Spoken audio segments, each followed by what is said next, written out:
I'm Carolyn Ellis from KX96, and it is such a pleasure to welcome you to the KX Country Clubhouse. Thank you. For those who are not familiar with Brandy, she is a very accomplished singer-songwriter.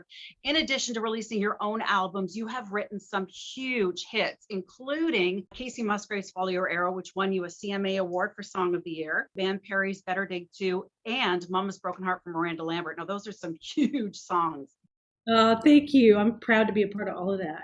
Now, tell us about your songwriting process. Are you the type of person that sits in a room with a group of people and writes, or do you prefer to kind of be on your own? I go both ways. I mean, I do, I write by myself, not as much as I should or as I used to, but I still do that. I'm more of a collaborator, though. You know, a lot of times I'll work a lot by myself and then bring something into a room. I love the energy of working with other people. And I love, you know, somebody said to me one time, when you're writing you need to write by yourself so you know what it's like to bounce the ball against a wall. Right. You've got to be able to do that, to bounce it with somebody else, because you don't know how hard they're going to throw it back. And so that's where the co-writing thing is so good, because it's like you throw something at somebody and they throw it back at you in a way you would have never imagined it. How do you know what songs you want to keep for you and what songs you kind of want to pass along? You know, if it resonates with me, I keep it.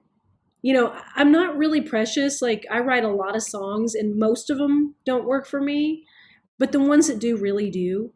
And I'll just say, and they're usually a little more left of center. There's something that needs to be said, but maybe not everybody's comfortable saying. And I'll say, you know, I'm going to say that. And then I start making a record. With the quarantine, how are you finding things? Like, how is the process of writing going with the quarantine? Is it the creativity the same over camera, or? It's tough. You know, I mean, thank God we have it, because it's definitely kept me going. And it also keeps me focused, because I'm a real talker. So if I get in a room with other people, I might talk for 2 hours. On Zoom, it's kind of get down to business, which is good in a lot of ways. You know, I've been pretty productive with it. I do miss being, you know, in a room with somebody where they're playing and you're playing. But this has kept it going. I've written some songs I really love over Zoom. I'm going to release one of them in a couple of weeks. I mean, so it's definitely doable and more than doable. You've been nominated for 2 Grammys recently. The show is coming up March 14th. Overall, you've actually been nominated for 8 Grammy Awards throughout your career, which is just amazing. I want to talk about, though, your new album, because you are up for country album for Your Life is a Record. And I read somewhere that you were saying that this is your most personal record to date. Why is that?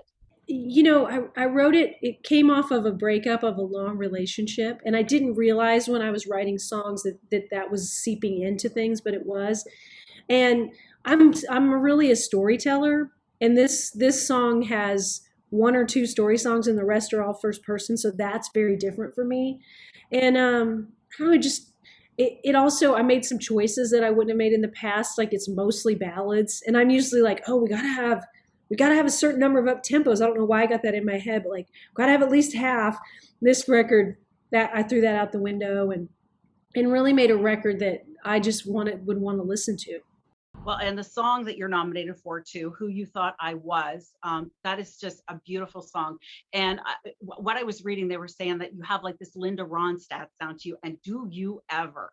Like, I am just a huge fan of your voice. You have just a beautiful, beautiful voice. So that song, what was the inspiration for that? So thank you for all that, by the way. I'm a huge Linda Ronstadt fan, so that means a lot. I was at the Americana Awards a couple years ago, and John Prine he actually came out to introduce Iris DeMent, but they didn't introduce him. He just walked out. And when he walked out, everybody stood up for a good long time. Yeah.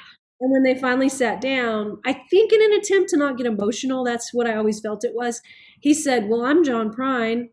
I'd like to go back to being who you thought I was. And it really hit me, like, oh man, because I have felt that way. And it hit me personally. And then the songwriter brain was like, oh, that's a song. And there's a lot of songwriters sitting here, so I better write it quick. And so the next day, I went in and wrote it with a couple of great songwriters, Jonathan Singleton and Jessie Jo Dillon. So you beat them to the punch then. Yeah. I might not write it best, but I can write it first. Now, listen, I mean, we're all looking forward to later on this year when hopefully you can get back to tour. You must miss being out on the road. Here's the one thing that this pandemic has done for me is I will never take being on the road for granted again. Since I made my first album, 12 Stories, I've pretty much been on the road very consistently. And it just became a part of my life. Like, you know, I was going to be on the road for these chunks of time. And I also like being on the road. Like, I know certain artists don't like it. I've always liked it. So it's been a big adjustment for me to not, especially with new music, to have this new album that I was so, you know, I'd really gone over with my band leader about how do we bring this album to audiences, because we do have the string and horn component in it. And we had worked it out. I got a keyboard player that also played trumpet, and he had figured out how to get all the sounds from the record as close as he could on a MIDI situation. And I've got a cellist, and so all these, you know, we're getting ready to rehearse for this tour, and then boom, it shuts down. I guess, you know, the great thing is we'll just bring it out a little bit later than we had planned. That's what I was going to say. Then you're ready to go as soon as you can, right? Yeah. What's another thing that you're hoping to get to do again once this pandemic is behind us and we're allowed to see people again? This is going to sound really small, but I'll tell you one thing I miss is just going to Target and walking around. Like, no bad day cannot be made better for me in a Target. Like, I just go in there and just walk around. There's something about it. The lighting, I don't know. It just feels good to me. And I've gone to Target in the pandemic, like, to get things, but masking up and you know, you're always like, am I putting my life in my hands by doing this?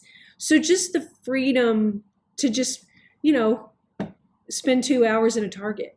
I am with you on that one. And you're right, there is something healing about not even just a Target, just shopping. Shopping in general is just very healing. But I'm with you on that one. I wanted to say thank you so much for taking the time to chat with us today. It's been an absolute pleasure getting to speak to you. Good luck at the Grammys coming up on March 14th. How is that working this year, by the way, with the show? Still trying to figure it out. And by the way, thank you for having me. It's going to be March 14th. Last I heard, and this could change, so much of it I think depends on how the numbers are in LA.